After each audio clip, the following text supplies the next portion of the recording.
Bueno, empiezo otra vez. ¿Sí? Listo. Bueno, este es un capítulo que se llama Holyrood, es el capítulo 37 y lo vamos a dividir en primera y segunda parte. Empiezo todo de nuevo. Edimburgo, octubre 1745. Un golpe en la puerta me sorprendió mientras revisaba mi botiquín recién aprovisionado. Después de la aplastante victoria de Prestopam, Carlos había conducido a su ejército triunfante a Edimburgo para que disfrutara de la adulación. Mientras él se complacía, sus generales y jefes trabajaban incansablemente para prepararse para lo que vendría a continuación. Animado por sus éxitos, Carlos hablaba de tomar Stirling y luego Carlisle. Y más tarde, quizás, avanzar hacia el sur y llegar incluso hasta Londres. Yo pasaba mi tiempo libre contando las agujas para suturas, acumulando corteza de sauce y robando hasta la última onza de alcohol que encontraba para convertirla en desinfectante. ¿Quién es?, pregunté mientras abría la puerta. El mensajero era un muchacho apenas mayor que Fergus. Trataba de parecer serio y deferente, pero no podía ocultar su natural curiosidad. Vi que miraba toda la habitación. Sus ojos se detuvieron fascinados en el enorme botiquín que tenía en un rincón. Estaba claro que los rumores sobre mí se habían propagado por todo el palacio de Holyrood. Su Alteza requiere su presencia, señora Fraser, respondió. Sus brillantes ojos marrones me miraron fijamente. Sin duda buscaba señales de alguna posesión sobrenatural. Pareció algo desilusionado ante mi apariencia normal. «Ah, sí, muy bien. ¿Y dónde está?» «En la sala matinal, señora. Yo debo escoltarla». «Ah», recordó algo y se giró antes que yo pudiera cerrar la puerta. «Debe llevar su botiquín, por favor».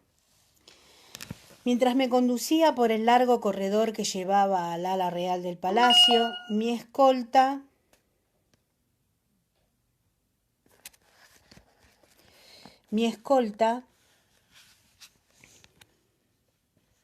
¿Bien ahora? Sí. Bueno. Mientras me conducía por el largo corredor que llevaba al ala real del palacio, mi escolta rebosaba orgullo ante tamaña misión. Alguien debía de haberlo instruido sobre cuál debía ser el comportamiento de un paje real, pero de vez en cuando un saltito dejaba entrever que era nuevo en ese trabajo. ¿Qué diablos quería Carlos? Pese a que me toleraba a causa de Jamie, la historia de la dama blanca no lo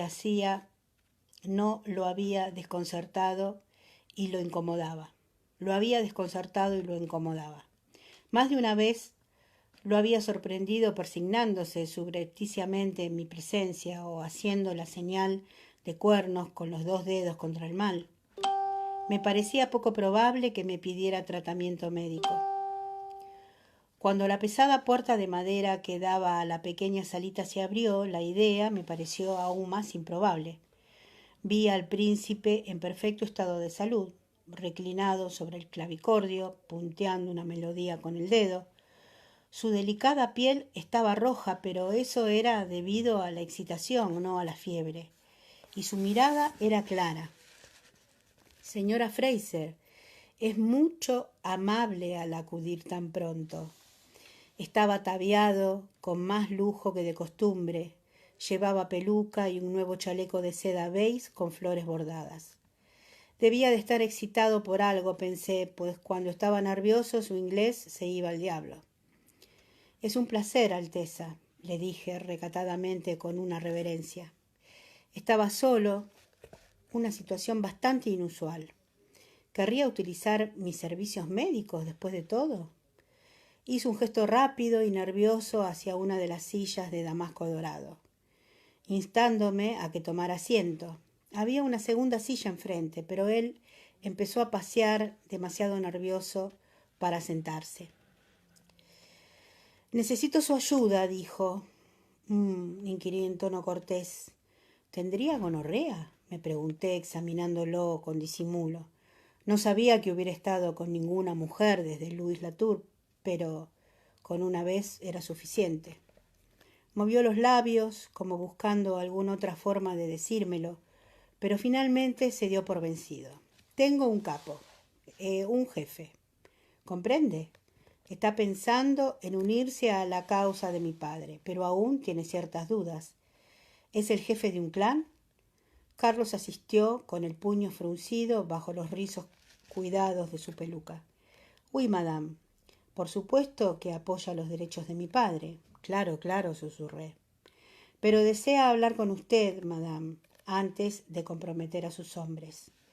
Incluso él parecía incrédulo al oír sus propias palabras. Me di cuenta de que el rubor de sus mejillas se debía a una mezcla de sorpresa y furia reprimida. Yo también estaba más sorprendida. Pronto mi imaginación visualizó al jefe de un clan afectado por una terrible enfermedad, cuya adherencia a la causa dependía de que yo realizara una cura milagrosa. ¿Está seguro de que quiere hablar conmigo?, inquirí. La fama de la dama blanca no podía haber llegado tan lejos. Carlos inclinó la cabeza fríamente en mi dirección. Eso dice, madame. Pero no conozco al jefe de ningún clan, dije, salvo a Glengarry, Lothshire, por supuesto, y a Clanray y Kipoch. Claro, pero todos ellos ya están comprometidos con vuestra causa. ¿Y por qué? Bueno, es de la opinión que usted lo está conociendo, dijo. Su sintaxis empeoraba a medida que también lo hacía su humor. Contrajo las manos, obligándose a hablar con cortesía. Es de suma importancia, madame, que se convenza de unirse a mi causa. Ruego, exijo, por lo tanto, que lo convenza. Me froté la nariz pensativa, mirándolo, una decisión más que debía tomar, una oportunidad más para hacer que las cosas pasaran como yo elegiría. Una vez más, la incapacidad de saber qué era mejor. Carlos tenía razón. Era de suma importancia convencer a aquel jefe de que se comprometiera con la causa jacobita. Con los Cameron, los MacDonald y todos los demás, el ejército jacobita apenas llegaba a los 2000 combatientes, en su mayoría hombres andrajosos, con los que nunca habría contado un general. Sin embargo, aquellos andrajosos eran los que habían tomado la ciudad de Edimburgo, habían vencido a una fuerza inglesa muy superior en Preston y parecían dispuestos a seguir arrasando la campiña. No habíamos podido detener a Carlos, quizás, como había dicho Jamie. La única manera de evitar la calamidad era hacer todo lo posible por ayudarlo. La adhesión de otro importante jefe de clan entre los partidarios sería decisiva para que otros nos unieran. Aquel podía ser un punto de inflexión en el que las fuerzas jacobitas podían llegar a convertirse en un verdadero ejército, capaz de llevar a cabo la invasión de Inglaterra. Y si así fuera, ¿qué sucedería? Suspiré y no podía tomar una decisión hasta que no viera aquel misterioso personaje. Miré mi vestido para asegurarme de que fuera adecuado para entrevistarme con un jefe de un clan. Enfermo no, y me levanté poniéndome el botiquín bajo el brazo. Lo intentaré, Alteza, dije. Las manos apretadas se relajaron, mostrando las uñas mordidas, y relajó el ceño. Bien, dijo. Se dirigió hacia la puerta que daba a un salón más grande. Venga, la llevaré yo mismo. El guardia dio un salto al ver que Carlos abría la puerta y entraba sin siquiera mirarlo. En un extremo de la habitación había una chimenea de mármol recubierta de azulejos de cerámica de Delft, que representaban escenas de la campiña holandesa en tonos azules y morados. De pie frente al fuego, junto a un pequeño sofá, había un hombre alto, de hombros anchos, con atavio escocés. En una habitación menos imponente hubiera parecido enorme, con las robustas piernas cubiertas con medias a cuadros bajo el kilt. No obstante, en aquella sala inmensa con techos de yeso era simplemente grande, a tono con los héroes de la mitología que decoraban los tapices en ambos extremos de la habitación. Me detuve en seco al ver al visitante. La sorpresa al reconocerlo se mezcló con una absoluta incredulidad. Carlos había seguido hasta el fondo de la sala y miró hacia atrás con impaciencia, instándome a unirme a él delante del fuego. Saludé con un ademán, caminé lentamente alrededor del sofá y bajé la mirada hacia el hombre que yacía en él. Sonrió levemente y los ojos grises se encendieron con una chispa de ironía. Sí, dijo al ver la expresión de mi cara. Yo tampoco esperaba volver a verte. Se diría que se ha interpuesto el destino. Volvió la cabeza y alzó una mano hacia su enorme sirviente. Angus, ¿quieres traerle una copa de coñac para la señora Claire? Puede que al verme tan repentinamente la haya descompuesto. Eso, pensé, era una manera suave de decirlo. Caí sobre una silla de patas anchas y acepté la copa que Angus Moore me extendía. Los ojos de Colum Mackenzie no habían cambiado, ni tampoco su voz. Seguían conteniendo la esencia del hombre que durante 30 años había dirigido el clan Mackenzie, a pesar de la enfermedad que lo había dejado lisiado en la adolescencia. Todo lo demás había empeorado. El pelo era gris, las arrugas de la cara se habían profundizado sobre la piel flácida que cubría los contornos afilados de los huesos. Incluso el amplio pecho y los potentes hombros estaban hundidos. La carne había desaparecido del frágil esqueleto que había debajo. Él ya tenía una copa medio llena de un líquido color ámbar que brillaba a la luz del fuego. Se incorporó con dolor y alzó la copa a modo de saludo. «Tienes muy buen aspecto, sobrina». Con el rabillo del ojo vi que Carlos se había quedado boquiabierto. «Tú no», le respondí con brusquedad. Colum miró fríamente sus piernas arqueadas y torcidas. 100 años después llamarían a aquella enfermedad como su más célebre víctima, el síndrome de Toulouse-Lautrec. «No», convino él y miró a Carlos. «Pero claro, hace 2 años que no nos vemos. En aquel entonces la señora Duncan presagió que viviría menos de 2 años». Bebí un trago de coñac, uno de los mejores. Realmente Carlos estaba ansioso por complacerlo. «No creía que dieras tanta importancia a la maldición de una bruja», dije. Una sonrisa torció los finos labios. Pese a la enfermedad, tenía la belleza de su hermano Dougal, y cuando la mirada de indiferencia desapareció de sus ojos, el poder de su hombría hizo olvidar los despojos de su cuerpo.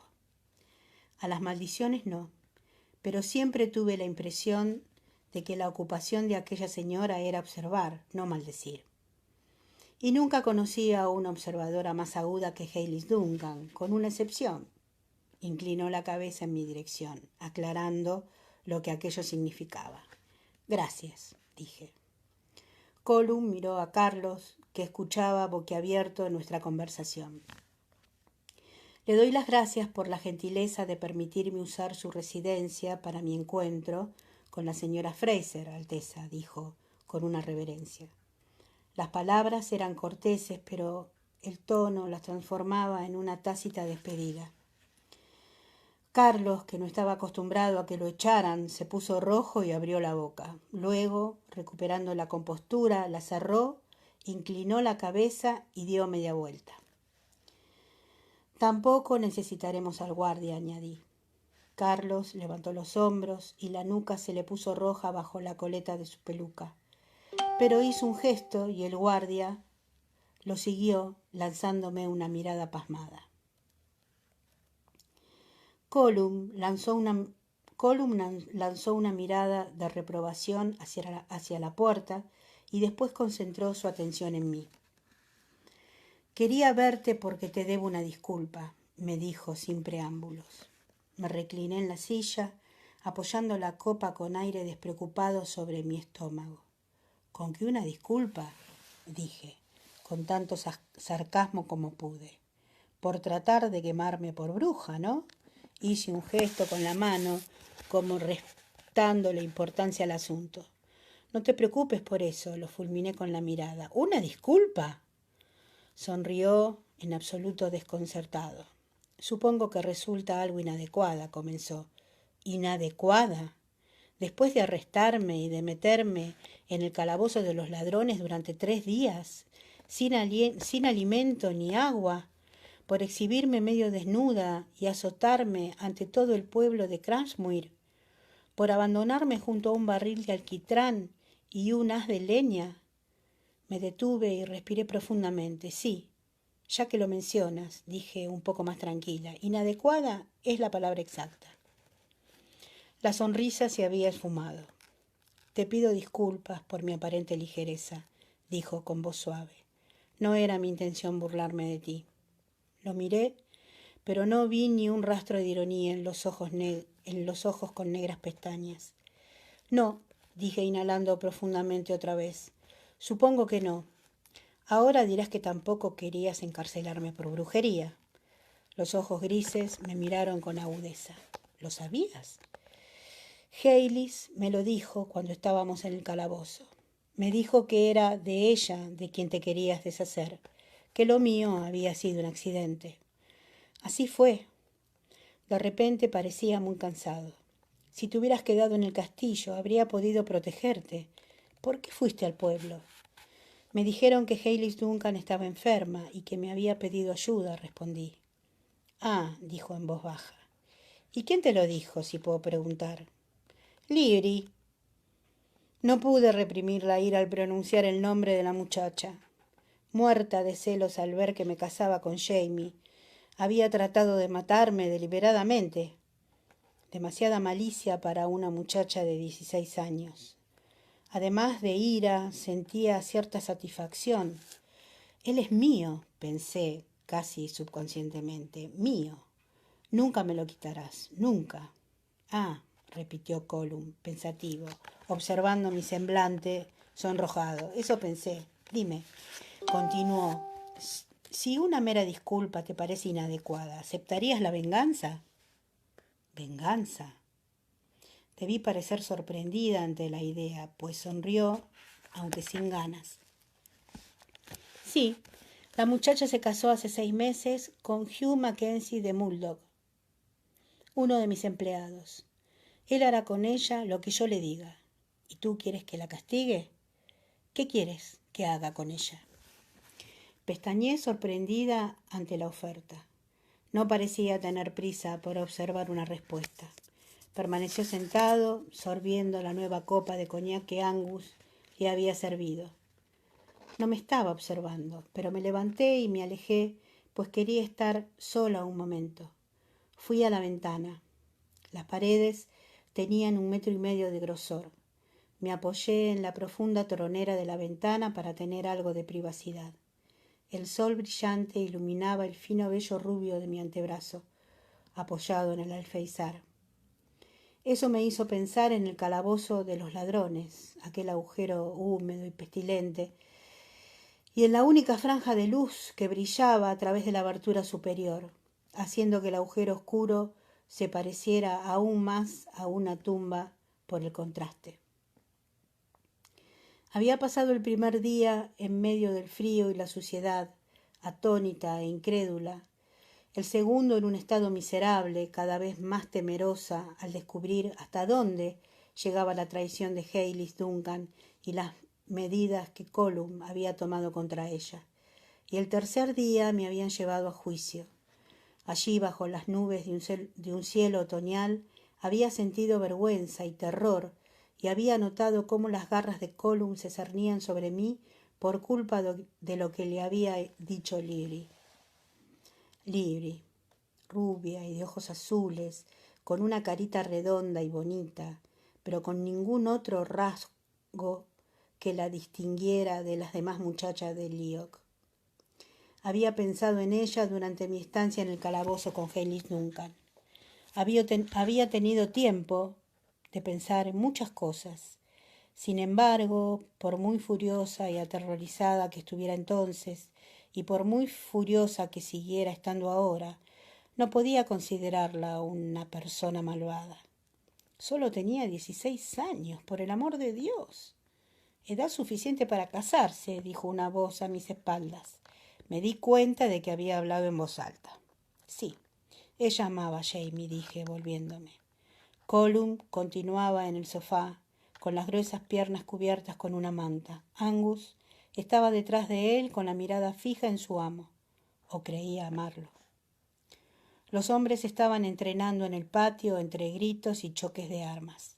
El sol hacía brillar el metal de las espadas y los mosquetes, los tachones de latón de los escudos y el cabello cobrizo de Jamie que revoloteaba con la brisa mientras se pasaba unas manos por el rostro sonrojado y sudoroso por el ejercicio, y se reía ante uno de los comentarios inexpresivos de Murtagh. Al fin y al cabo, quizás había sido injusta con Livy al suponer que sus sentimientos tenían menos valor que los míos. Nunca sabría si había sido impulsado por despecho o una verdadera pasión. En cualquier caso, había fracasado. Yo había sobrevivido y Jamie era mío. Mientras lo observaba, Angus se alzó el kilt y se rascó el trasero. Los rayos de sol iluminaron el vello rojizo que suavizaba la curva dura de su muslo. Sonreí y regresé a mi silla junto a Colum. Aceptaré tus disculpas, dije. Asistió y sus ojos grises me miraron pensativos. ¿Entonces crees en la piedad? Más bien en la justicia, pero no me dirás que has viajado desde Lyok a Edimburgo nada más que para disculparte conmigo. Debe de haber sido un viaje infernal. Sí, así ha sido, dijo Angus Moore, que se movió un par de centímetros detrás de él e inclinó su enorme cabeza hacia su señor. Colum sintió el movimiento y elevó la mano brevemente. El gesto decía que estaba bien por el momento. No, continuó Colum, no he sabido que estabas en Edimburgo hasta que Su Alteza ha mencionado a Jamie Fraser, y yo se lo he preguntado. Una sonrisa repentina apareció en su rostro. El príncipe no te aprecia mucho, Claire. Supongo que ya lo sabes. Hice caso omiso a ese comentario. ¿De modo que piensas unirte al príncipe? Tanto Colum como Dougal o Jamie podían ocultar sus pensamientos cuando querían, pero de los tres, Colum era el que mejor lo hacía. Se podía sacar más de las cabezas talladas de la fuente del patio si no se sentía muy comunicativo. He venido a verlo, fue lo único que dijo. Permanecí en silencio un rato, preguntándome qué podía o qué debía decir a favor de Carlos. Tal vez sería mejor que dejar el asunto en manos de Jamie. Después de todo, el hecho de que Colum se arrepintiera por haberme casi matado por accidente no significaba que confiara en mí. Y a pesar de que mi permanencia en el castillo como parte del entorno de Carlos, sin duda, descartaba que yo fuera una espía inglesa, no era imposible que no lo fuera. Todavía estaba pensando en eso cuando Colum apartó su copa y me miró fijamente. ¿Sabes cuánto coñac he tomado desde esta mañana? No. Tenía las manos firmes, callosas y ásperas por la enfermedad, pero bien cuidadas, los párpados enrojecidos y los ojos ligeramente inyectados en sangre podían deberse tanto a los rigores del viaje como a la bebida. No farfullaba, y lo único que indicaba que no estaba completamente sobrio era cierta prudencia en los movimientos. No obstante, había visto a Colum beber antes y tenía una buena idea de su capacidad. Apartó la mano de Angus Moore, que se cernía sobre la botella. Media botella. La habré terminado para la noche. Ah, ¿por eso querías que llevara el botiquín? Extendí la mano para levantarlo del suelo, donde lo había dejado. Si necesitas tanto coñac, lo único que puede ayudarte es algún derivado del opio, dije, buscando entre mi surtido de viales y tarros. Me parece que tengo un poco de láudano, pero puedo conseguirte un poco de... No es eso lo que necesito de ti. Su tono autoritario me detuvo y alcé la mirada. Si bien era capaz de ocultar sus pensamientos, también era capaz de mostrarlos cuando le interesaba. Puedo conseguir láudano con facilidad. Me imagino que habrá algún boticario en la ciudad que lo venda, o jarabe de amapola, u opio puro, si hace falta. Dejé caer la tapa del pequeño botiquín y apoyé las manos encima de él. Así que no quería sumirse en un estado de adormecimiento, dejando el liderazgo del clan en la incertidumbre. Y si no era un calmante lo que yo podía ofrecerle, entonces ¿qué era? ¿Algo definitivo? Conocía a Colum Mackenzie. La mente fría y calculadora que había planeado la muerte de Haylis Duncan no vacilaría en planear la suya propia. Así que era eso. Colum había ido a ver a Carlos Estuardo para decidir si uniría a los Mackenzie de Lyok a la causa jacobita. Si lo hacía, sería Dougal quien dirigiera el clan. Y entonces... Creía que el suicidio era un pecado mortal, le dije. Imagino que sí, dijo, sin inmutarse. Al menos es un pecado de orgullo elegir una muerte limpia en el momento que yo quiera, según convenga a mis propósitos, aunque no espero sufrir por mis pecados, pues dejé de creer en la existencia de Dios a los 19 años. El cuarto estaba en silencio. Solo se oía el crepitar del fuego y los gritos ahogados de la batalla ficticia. Podía oír la respiración de Colum, lenta y constante. ¿Por qué acudes a mí? Tienes razón, puedes conseguir láudano donde quieras, siempre que tengas dinero, y lo tienes. Sabes que una cantidad suficiente te mataría, y es una muerte fácil. Demasiado fácil, negó con la cabeza. En la vida he dependido de pocas cosas, salvo de la cordura, y quiero conservarla hasta para morir. En cuanto a la facilidad, se movió ligeramente sobre el sofá, sin molestarse en ocultar su incomodidad. Ya tendré suficiente, señaló mi botiquín. Compartías con la señora Duncan el conocimiento de las medicinas,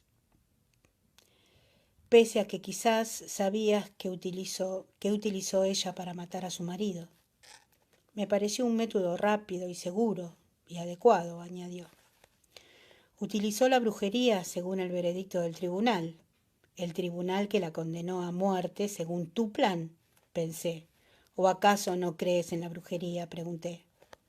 Colum se rió despreocupadamente en la habitación iluminada por el sol.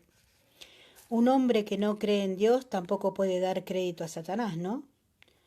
Vacilé, aunque Colum era un hombre que juzgaba a los demás con tanta agudeza como se juzgaba a sí mismo. Me había pedido perdón antes de pedirme un favor y se había convencido de que yo creía en la justicia o en la piedad.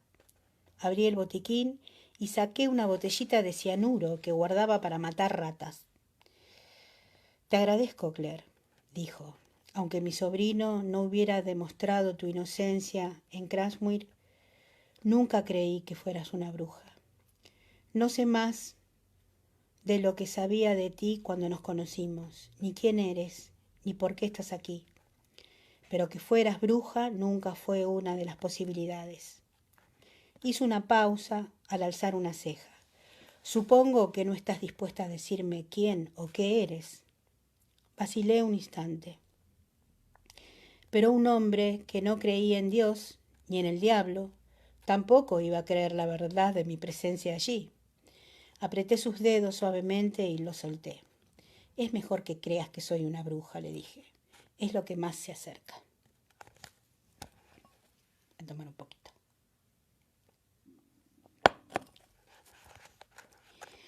A la mañana siguiente, camino del patio, me crucé con Lord Balmerino en las escaleras. Ah, señora Fraser, me saludó alegremente, justo a quien buscaba. Le sonreí y era un hombre regordete y alegre, con un regordete y alegre, uno de los personajes más agradables de Holyrood. Si no es fiebre, flujo, ni viruela, dije, ¿le importaría esperar un momento? Mi esposo y su tío están ofreciendo una demostración de esgrima escocesa para don Francisco de la Quintana. Oh, ¿de veras? Yo también quiero verla. Valmerino se puso a caminar a mi lado, alegremente a la altura de mi hombro. Me gusta ver a un hombre con una espada, dijo, y cualquier cosa que guste a los españoles cuenta con mi aprobación. Con la mía también, considerando que era demasiado arriesgado que Fergus robara la correspondencia del príncipe en Holyrood. Jamie dependía de la información que el mismo Carlos le proporcionaba. Sin embargo, dicha información era abundante. Carlos consideraba a Jamie un amigo íntimo y en realidad era el único jefe escocés que gozaba de tal favor, pese a su escasa contribución de hombres y dinero. Sin embargo, en lo que a dinero se refería, Carlos le confió que tenía grandes esperanzas de obtener apoyo financiero de Felipe de España, cuya última carta a Jacobo en Roma había sido claramente alentadora. Don Francisco, aunque no era un enviado, era miembro de la corte española. Podía confiarse en que llevaría un informe favorable. Aquella era la oportunidad de Carlos de ver cuán lejos le llevaría su propia fe en el destino a las horas de convencer a los jefes de las Highlands y a los reyes extranjeros para que se unieran a él. ¿Para qué quería verme?, pregunté mientras salía a un sendero que bordeaba el patio de Holyrood. Un grupo de espectadores se estaba congregando en el lugar, pero todavía no se veía ni a don Francisco ni a los dos luchadores. Ah, Lord Valmerino buscó en su chaqueta. Nada de gran importancia, mi querida señora. Recibí esto de uno de mis mensajeros, que lo consiguió de un pariente en el sur. Pensé que le resultaría divertido. Me entregó un puñado de papeles mal impresos. Los reconocí como edictos. Las circulares populares que se distribuían en las tabernas o que volaban de puerta en puerta por los pueblos y las aldeas. Carlos Eduardo Estuardo, conocido por todos como el joven pretendiente, decía uno.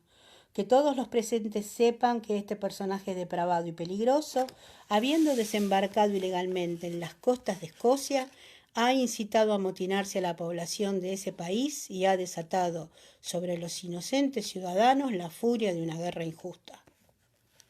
El edicto continuaba en el mismo tono y concluía con una exhortación a los ciudadanos que leyeran el edicto, a hacer todo lo que se encuentre en su poder para entregar a este personaje a la justicia que tanto merece.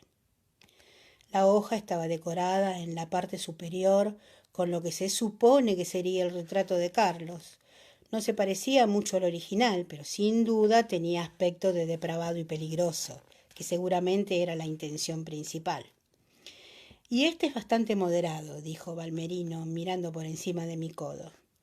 Algunos de los otros dan muestra de una gran capacidad de imaginación e inventiva. Mire, este soy yo, dijo señalando el papel con evidente placer. El edicto mostraba un escocés enjuto de gruesas patillas, con cejas prominentes y ojos que brillaban, salvajes bajo la sombra de un sombrero escocés.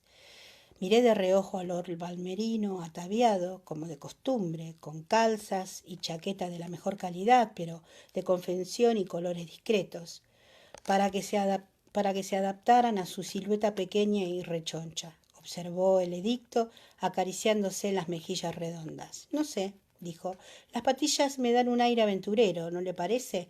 Sin embargo, la barba produce un terrible escozor. No estoy seguro de poder llevarla, ni siquiera para estar más guapo. Miré el siguiente y casi se me cae todo al suelo. Se esmeraron un poco más en el dibujo de su esposo, observó Valmerino. Pero por supuesto nuestro querido Jamie se parece mucho al concepto que los ingleses tienen de un malhechor escocés, sin ánimo de ofenderla, querida señora. Pero es enorme, ¿no es cierto? Sí, respondí débilmente mientras leía el edicto. No sabía que su esposo tuviera por costumbre cocinar niños y comérselos, dijo Valmerino riéndose, aunque siempre sospeché que su estatura se debía a algo especial en su dieta. La actitud irreverente del hombrecillo me tranquilizó. A mí también me hacía gracia las ridículas acusaciones y descripciones de los edictos, aunque me preguntaba cuánta credibilidad le darían a quienes los leyeran. Mucha, me temía. La gente siempre está dispuesta a creer lo peor, y cuanto peor fuera, mejor. Pensé que le interesaría leer el último. Balmerino interrumpió mis pensamientos y pasó a la penúltima hoja. La bruja de los Estuardo, proclamaba el título. Una mujer de nariz larga, grandes pupilas asomadas sobre un texto que acusaba a Carlos Estuardo de invocar los poderes de la oscuridad en apoyo a la causa ilegítima. Contar en su entorno con una bruja famosa que tenía el poder de la vida y de la muerte sobre los hombres, así como el poder más común de malograr las cosechas, envenenar el ganado y causar ceguera. Hacía evidente que Carlos había vendido su alma al diablo y por lo tanto ardería por siempre en el infierno, como finalizaba el edicto. Supongo que es usted, dijo Balmerino, aunque le aseguro que el dibujo no le hace justicia. Muy divertido, dije. Le devolví los edictos reprimiendo la necesidad de limpiarme la mano en la falda. Me sentía algo indispuesta, pero hice lo posible por sonreír. Balmerino me miró y después me cogió el codo y le dio un apretón. No se preocupe, querida, me dijo. Una vez que su majestad haya recuperado el trono, la gente olvidará todas estas tonterías. El villano de ayer es el héroe de mañana a los ojos del populacho. Lo he visto una y otra vez. Plus à Jane plus et la mensonge, murmuré. Y si su majestad, el rey Jacobo, no lo llegaba a recuperar el trono, y si por desgracia nuestros esfuerzos resultaban inútiles, dijo Balmerino repitiendo mis pensamientos, lo que digan los edictos será el menor de nuestros problemas. En Gard, tras pronunciar la formal apertura francesa, Dougal adoptó la postura clásica de espadachín junto a su oponente, con el brazo de la espada curvado en posición y el otro brazo alzado, formando un elegante arco y la mano abierta para demostrar que no guardaba ninguna daga. La espada de Jamie chocó con la de Dougal y el metal resonó con el susurro de un choque. «Je suis prêt». Jamie me miró de reojo y pude ver que sonreía. La acostumbrada respuesta del espadachín era el lema de su clan. «Je suis prêt». Estoy listo.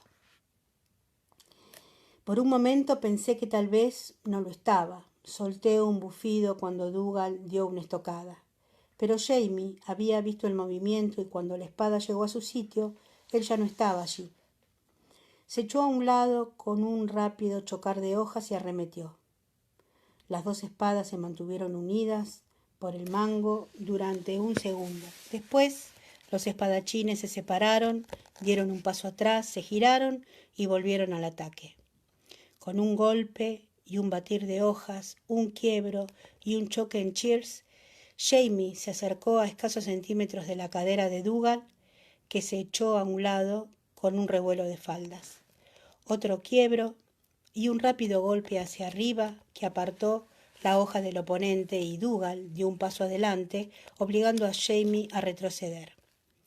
Pude ver a don Francisco de pie al otro lado del patio, con Carlos, Sheridan, Tullibardín y algunos otros. Una leve sonrisa curvaba los labios del español bajo el bigote engominado, pero no supe deducir si se debía a la admiración por los espadachines o si se trataba de una variación de su expresión arrogante. Colum no estaba. No me sorprendió. Aparte de que no le gustaba aparecer en público, debía estar exhausto por el viaje a Edimburgo.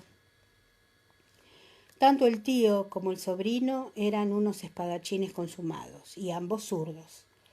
Estaban ofreciendo una hábil demostración. El espectáculo era aún más impresionante porque aún estaban luchando conforme a las reglas más estrictas del duelo francés.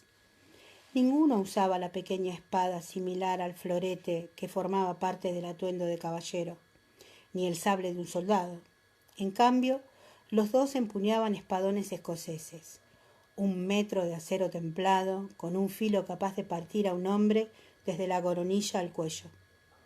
Blandían las armas con una gracia y una ironía de la que no hubieran podido ser capaces hombres más pequeños. Vi que Carlos susurraba algo al oído de don Francisco y el español asentía, sin apartar los ojos de la lid que tenía lugar en el patio cubierto de hierbas.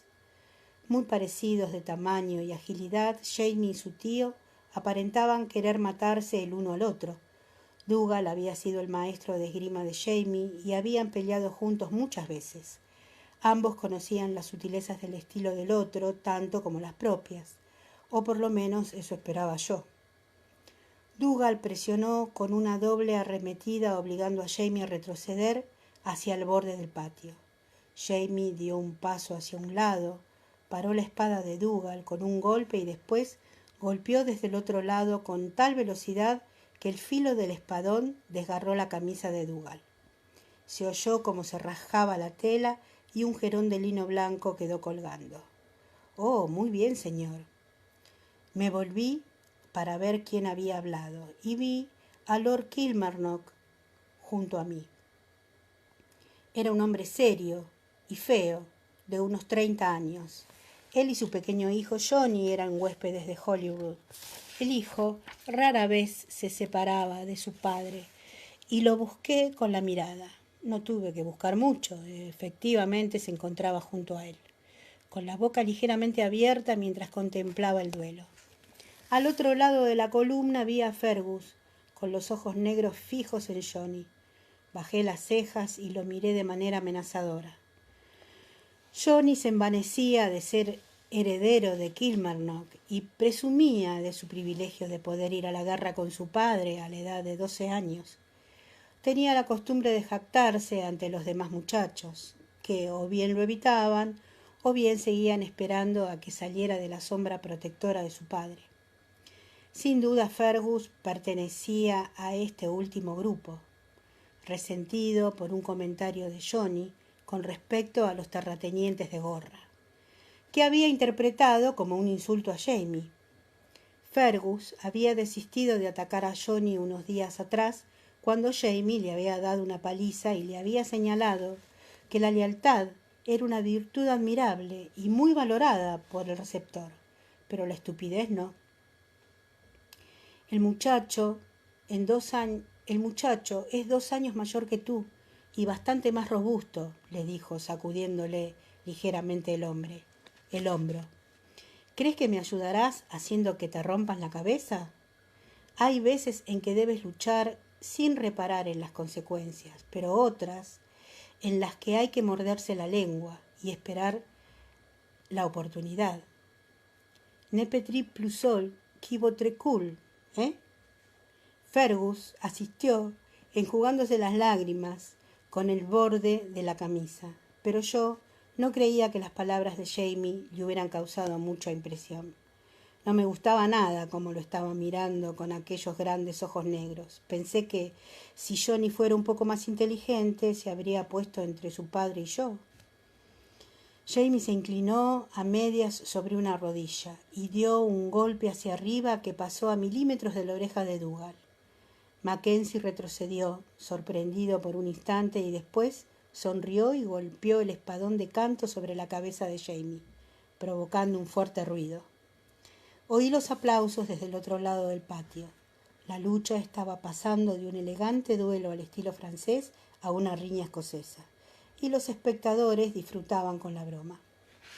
Lord Kilmarnock, tras escuchar también el ruido, miró al otro lado del patio y sonrió con amargura. Su Alteza Real está convocando a sus consejeros para conocer al español, observó sarcástico. O'Sullivan y ese viejo mequetrefe de Tullibardine. ¿Y por qué no acepta consejos de Lorelso o Valmerino o Lochiel, incluso de mi humilde persona? Sin duda se trataba de una pregunta retórica. Respondí con un murmullo de compasión, sin apartar la mirada de los espadachines. El choque de los espadones casi ahogó las palabras de Kilmarnock. Sin embargo, una vez que empezó, no pudo contener su amargura. No, claro. O'Sullivan, O'Brien y el resto de los irlandeses no arriesgan nada. Si llegara a suceder lo peor, podrían invocar la inmunidad debido a su nacionalidad. Pero nosotros, que arriesgamos nuestros bienes, el honor, la vida, se nos trata como vulgares soldados. Ayer le dije buenos días a Su Alteza y levantó la nariz como si hubiera violado alguna regla de etiqueta al dirigirme a él. Era evidente que Kilmarnock estaba furioso y con razón. Carlos los había convencido de que les proveyeran de los hombres y el dinero necesario para su aventura, y después se volcaba con sus antiguos consejeros del continente, que consideraban Escocia una tierra desierta y a sus habitantes poco menos que salvajes. Se oyó un grito de sorpresa de Dougal y una risotada de Jamie. La manga izquierda de Dougal le colgaba del hombro, dejando al descubierto la piel marrón y suave, pero sin rajuño. Pagarás por esto, pequeño Jamie, dijo Dougal sonriendo. Por el rostro le corrían gotas de sudor. ¿Ah, sí, tío?, preguntó Jamie jadeando. ¿Con qué? Un preciso golpe del espadón y el morral de Dougal voló por los aires. Percibí un movimiento con el rabillo del ojo y giré la cabeza con brusquedad. —¡Fergus! —exclamé. Kilmarnock miró en la misma dirección que yo y vio a Fergus. El niño llevaba un largo palo en la mano, con una indiferencia que resultaría cómica si no fuera por la amenaza implícita. —No se preocupe, milady Brock-Turach —dijo Lord Kilmarnock—. Mi hijo sabrá defenderse llegada la ocasión. Sonrió con indulgencia a Johnny y volvió a mirar a los espadachines. Yo también me giré, pero mantuve un oído alerta en la dirección de Johnny. No es que creyera que Fergus carecía de sentido del honor, pero tenía la impresión de que difería completamente de la noción de Lord Kilmarnock.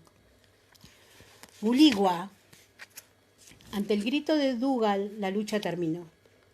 Sudando profundamente, los dos espadachines se inclinaron y se adelantaron un paso para aceptar las felicitaciones y ser presentados a don Francisco. —¡Milord! —gritó una voz aguda—, por favor, le parable. Jamie se volvió con el entrecejo fruncido ante la interrupción, pero después se encogió de hombros, sonrió y volvió al centro del patio. Le parable era el nombre que Fergus había dado a aquel truco. Con una rápida reverencia a Su Alteza, Jamie cogió la espada por la punta, se agachó un poco y lo arrojó al aire, dando vueltas. Todas las miradas se clavaron en la espada. Toda su longitud brillaba al sol mientras daba varias vueltas con tal inercia que parecía detenerse en el aire antes de caer hacia abajo. El truco consistía en arrojar el arma de manera que se enterrara de punta al caer en la tierra. Jamie se paraba justo debajo del arco de descenso y daba un paso atrás en el último momento. La espada se clavó a los pies de Jamie, acompañada de un murmullo de admiración por parte de todos los espectadores. Cuando Jamie se inclinó para sacar la espada de la hierba, me di cuenta de que en la fila había 2 espectadores menos. Uno de ellos, el joven amo de Kilmarnock, yacía boca abajo en el borde cubierto de hierba. A través del pelo castaño y fino empezaba a asomar un chichón. El segundo había desaparecido. Sin embargo, oí un leve murmullo a mis espaldas. «Ne petit plus sol qui votre cul», decía satisfecho. «No pedorrees por encima de tu trasero». El tiempo era inusualmente cálido para noviembre y las nubes se habían dispersado, permitiendo que un fugitivo sol de otoño brillara brevemente sobre el ambiente gris de Edimburgo. Aproveché el calor para estar al aire libre, aunque fuera por poco tiempo, y me puse a andar a gatas por los jardines de Holyrood, para diversión de varios escoceses que paseaban por allí, disfrutando del sol con una jarra de whisky casero. «¿Qué está buscando, señora?», dijo uno. «Seguramente duendes, no orugas», bromeó otro. «Es más probable que encuentre usted duendes en esa jarra que yo bajo las piedras», respondí.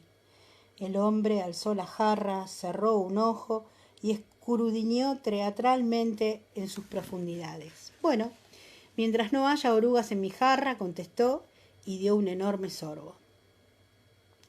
De hecho, lo que yo buscaba les iba a resultar tan insignificante como las orugas, pensé, mientras levantaba una roca unos centímetros para dejar expuesto un líquen naranja amarronado sobre su superficie.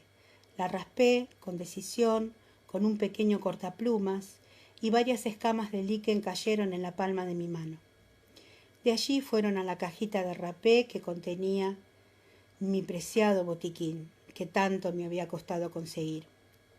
A los escoceses visitantes se les había pegado algo de la actitud relativamente cosmopolita de Edimburgo, mientras que en las aldeas montañesas más remotas me habrían mirado con recelo, por no decir con hostilidad. Allí mi conducta resultaba una rareza inofensiva. Aunque los escoceses me trataban con mucho respeto, me alivió saber que no me tenían miedo. Hasta me habían perdonado el hecho de ser inglesa una vez que supieron quién era mi marido. Supuse que nunca iba a saber más de lo que Jamie me había contado sobre sus hazañas en las batallas de Prestonpans, pero fuera lo que fuese, habría impresionado mucho a los escoceses. Jamie el Rojo era vitoreado cada vez que salía de Holyrood. Precisamente en aquel momento un grito de algunos escoceses que estaban cerca me hizo levantar la mirada, y vi al mismísimo Jamie paseando por el jardín y saludando distraídamente a los hombres como si buscara algo.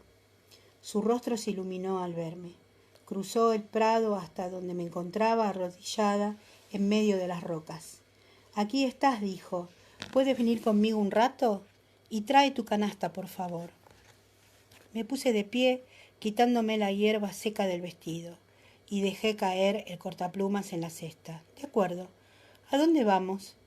«Colum quiere hablar con nosotros dos». «¿Dónde?», pregunté, caminando más rápido para poder mantener el ritmo de sus zancadas por el camino. «En la iglesia de Canongate». «Qué interesante». Fuera lo que fuese lo que Colum quería decirnos, era evidente que no deseaba que en Hollywood se supiera que había hablado con nosotros en privado.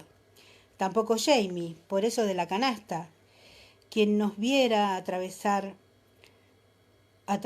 cogidos del brazo el portal del castillo de Royal Mile, con la canasta en la mano, pensarían que íbamos de compra o a distribuir medicinas entre los hombres que estaban acampando en las afueras de Edimburgo. La calle principal de Edimburgo era empinada. Holyrood estaba al pie de la cuesta y la bóveda de su abadía le otorgaba cierto aire de seguridad.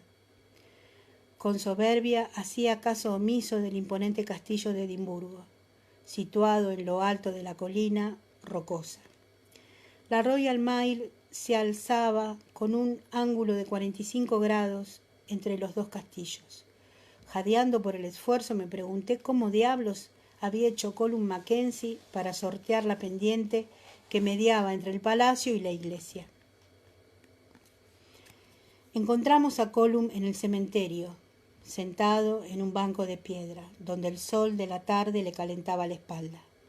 Su bastón de endrino estaba junto a él y sus piernas cortas y torcidas colgaban cerca del suelo. Con los hombros hundidos y la cabeza inclinada, meditabundo, a cierta distancia parecía un duende, un habitante natural de aquel jardín, con sus rocas torcidas y sus líquenes rastreros. Vi un espécimen excelente sobre una cripta erosionada, pero supuse que sería mejor no detenernos. Aunque no hicimos ruido al acercarnos, Colum levantó la cabeza cuando todavía estábamos a cierta distancia. Al menos sus sentidos funcionaban a la perfección. La sombra que había bajo un tilo cercano se movió cuando nos acercamos. También los sentidos de Angus Moore funcionaban a la perfección. Satisfecho, tras provocar nuestra identidad, el sirviente reanudó su silenciosa guardia, transformándose otra vez en parte del paisaje. Colum asistió a modo de saludo y nos señaló el banco. De cerca no parecía un duende, pese a su cuerpo contrahecho, frente a frente no se veía más que a un hombre, que al hombre que había dentro. Jamie me encontró un asiento en una piedra cercana antes de sentarse junto a Colum. La piedra estaba sorprendentemente fría, pues la notaba incluso a través de mis gruesas faldas y me movía un poco. La calavera y los huesos cruzados que estaban tallados en las piedras resultaban bastante incómodos. Vi el epitafio tallado más abajo y sonreí. Aquí yace Martin Elginbrod. Ten piedad de mi alma, Señor Dios. ¿Cómo haría yo si fuera el Señor Dios y tú fueras Martin Elginbrod? Jamie enarcó una ceja a modo de advertencia y se volvió hacia Colum. ¿Querías vernos, tío? Quiero hacerte una pregunta, Jamie Fraser, dijo Colum sin ningún preámbulo. ¿Me consideras parte de tu familia? Jamie estudió en silencio el rostro de su tío. Después sonrió débilmente. Tienes los ojos de mi madre, dijo. ¿Acaso puedo negarlo? Colum pareció sorprenderse. Sus ojos eran del claro y suave color gris de las alas de una paloma, enmarcados por abundantes pestañas negras. Pese a su belleza, podían ser tan fríos como el acero, y me pregunté, no por primera vez, cómo habría sido la madre de Jamie. ¿Recuerdas a tu madre? Eras solo un niño cuando murió. La boca de Jamie se torció un poco al oír esto, pero respondió con calma. Tenía la edad suficiente para recordarla. Además, la casa de mi padre tenía espejos. Me dijeron que me parezco un poco a ella. Colum se echó a reír. Más que un poco, miró de cerca a Jamie, entornando levemente los ojos bajo el sol radiante. Ah, sí, muchacho, eres el hijo de Helen, no cabe duda. Ese pelo, para empezar. Hizo un gesto vago hacia el pelo de Jamie, que resplandecía con tonos cobrizos, ambarinos, ruanos y bermellones, una masa abundante y ondulada con miles de tonos rojos y dorados. Y esa boca. Una comisura de Colum se elevó con un recuerdo reticente. Amplia como la de un chotacabras, solía decirle. Le decía que podía cazar insectos como un sapo si tuviera una lengua pegajosa. Al oír eso, Jamie se echó a reír sorprendido. Willy me dijo lo mismo una vez, respondió, y a continuación cerró la boca. Rara vez hablaba de su difunto hermano mayor e imaginaba que nunca lo había mencionado ante Colum. Si Colum se dio cuenta del desliz, no dio señal alguna de haberlo hecho. Le escribí una carta, continuó, mirando ausente una de las lápidas inclinadas, cuando tu hermano y el recién nacido murieron de viruela. Aquella fue la primera vez después que se fue de Lío. Desde que se casó con mi padre, quieres decir. Colum asistió levemente, lentamente, mirando en otra dirección. Sí. Ella era mayor que yo, ¿sabes? Unos 2 años. La misma diferencia que hay entre tu hermana y tú. Los ojos oscuros se fijaron en Jamie. No he conocido a tu hermana. ¿Os lleváis bien? Jamie no habló, sino que se limitó a sentir, estudiando a su tío minuciosamente, como si buscara la respuesta en un acertijo en el rostro curtido que tenía delante. Colum asistió también. Así éramos Helen y yo. Yo era un enfermo y ella me atendía siempre. Recuerdo el sol brillando a través de su pelo y cuando me contaba cuentos mientras yo estaba en la cama. Incluso después sus labios finos se elevaron en una pequeña sonrisa. Cuando dejé de caminar, ella iba y venía por todo Lío, y todas las mañanas y todas las noches se detenía en mi alcoba para contarme a quién había visto y qué habían dicho. Hablábamos de los terratenientes y de los empleados y de cómo podían arreglarse las cosas. Después me casé, pero Leticia no tenía cabeza ni interés por estos asuntos. Hizo un ademán como descartando a su esposa.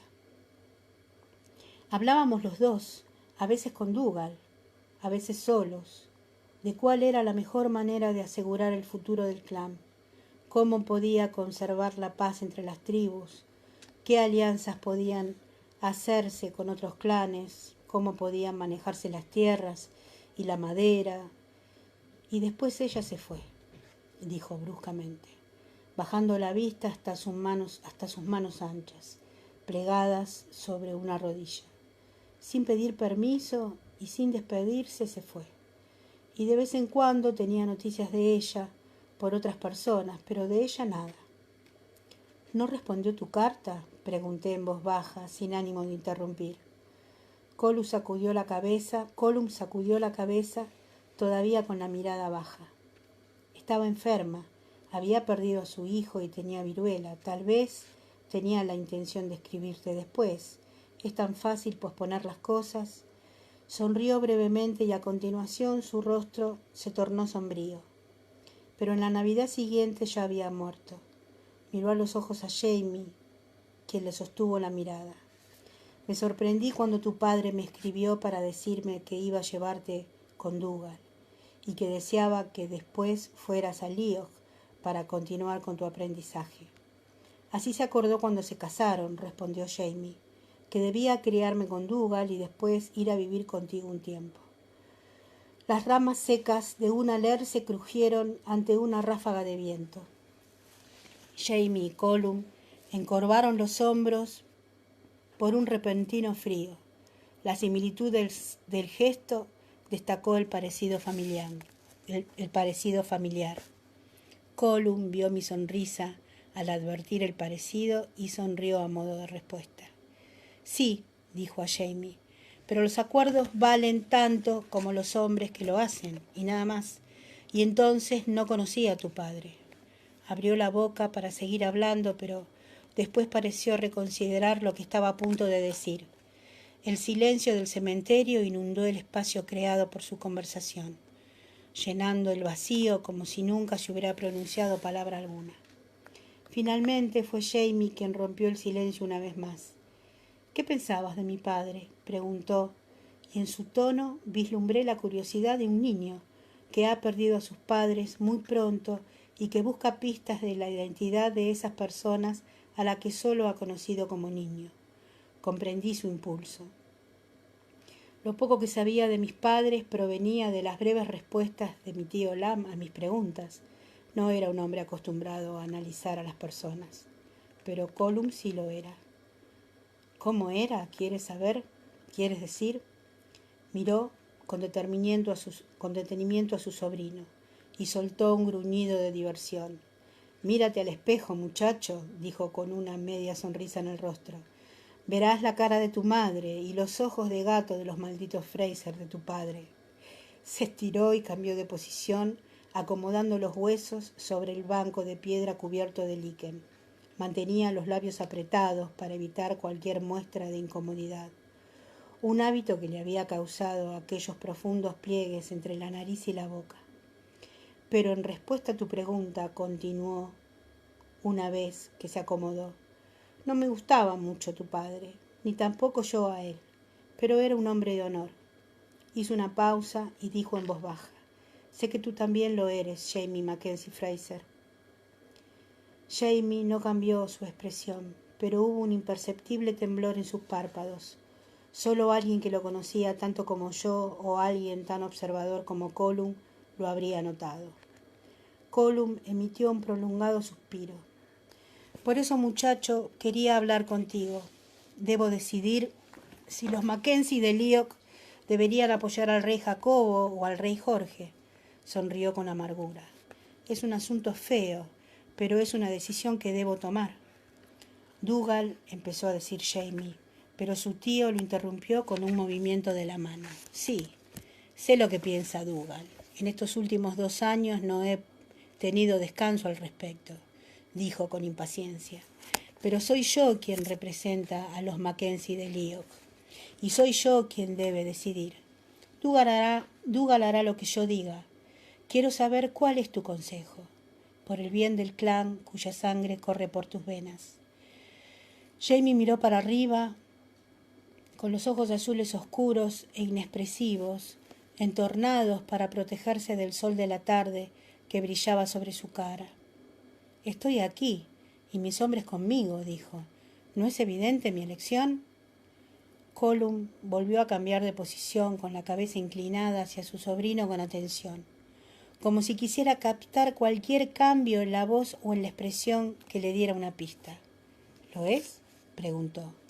«Los hombres prestan lealtad por un sinfín de razones, muchacho, y pocas tienen relación con las que exponen. He hablado con Lochiel, Clarence Ranald y Angus y Alex MacDonald Scutus. ¿Crees que todos ellos están aquí solo porque creen que Jacobo Estuardo es su legítimo rey? Ahora quiero oír tu opinión. Quiero que digas la verdad, por el honor de tu padre». Al ver que Jamie vacilaba, Colum continuó observando a su sobrino con detenimiento. «No lo pregunto por mí. Si tienes ojos, te darás cuenta de que no es un asunto que me vaya a preocupar mucho tiempo. Pero por Hamish, tu primo, ¿recuerdas?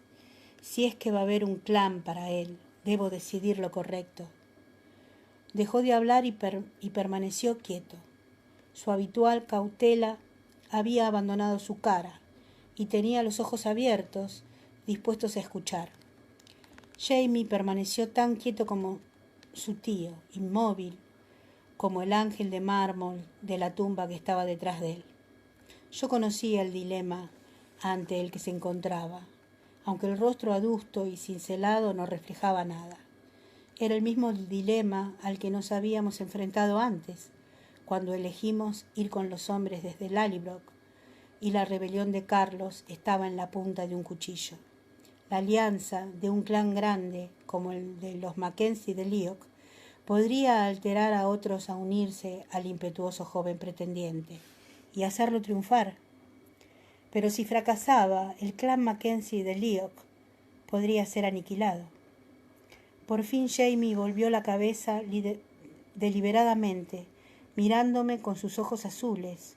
«¿Tú tienes opinión en esto?», parecía decir su mirada. «¿Qué hago?». Pude sentir que Colum también me miraba. Antes que ver, sentí la pregunta en sus gruesas y oscuras cejas enarcadas. Pero lo que vi en mi imaginación fue al joven Hamish, un muchacho pelirrojo de 10 años, tan parecido a Jamie como para ser su hijo en lugar de su primo. Y lo que sería la vida para él y el resto de su clan si los Mackenzie de Leoch caían con Carlos en Culloden. Los hombres de Lallybroch tenían a Jamie para salvarlos de la masacre final, pero los hombres de Leoch no. Y sin embargo, no podía ser yo quien tomara la decisión. Me encogí de hombros e incliné la cabeza. Jamie respiró profundamente y tomó una decisión. «Vuelve a casa, a Leoch, tío», dijo, «y mantén tus hombres allí». Colum permaneció inmóvil un largo rato, mirándome fijamente. Por fin su boca se curvó hacia arriba, pero la expresión no llegó a ser una sonrisa. «Casi le impedí a Ned Gugan que fuera a rescatarte de la hoguera», me dijo. «Supongo que me alegro de no haberlo hecho». «Gracias», dije con un tono de voz tan serio como el suyo. Colum suspiró, frotándose la nuca con una mano callosa, como si le pesara bajo el peso del liderazgo. «Bien, pues veré a Su Alteza por la mañana y le comunicaré mi decisión». La mano descendió y permaneció inerte sobre el banco de piedra, a mitad de camino entre él y su sobrino. «Te agradezco tu consejo, Jamie», vaciló y añadió, «y que Dios te acompañe». Jamie se inclinó y apoyó la mano sobre la de Colum. Sonrió con la sonrisa dulce de su madre y dijo, «Y a ti también, Moncray». Bueno, chicas, esta es la primera parte de el capítulo de Holyrood. Les tengo que pedir disculpas porque al principio estaba muy nerviosa y se ve que accioné el vivo en mi muro particular. Así que bueno, retomé toda la lectura otra vez. Les agradezco mucho esta posibilidad de hacernos mutua compañía entre todas y escuchar estos lindos capítulos de nuestra Diana Dinamita. Les mando un beso a todas y bueno, mañana siguen con la lectura. Un beso grande a todas. Chao.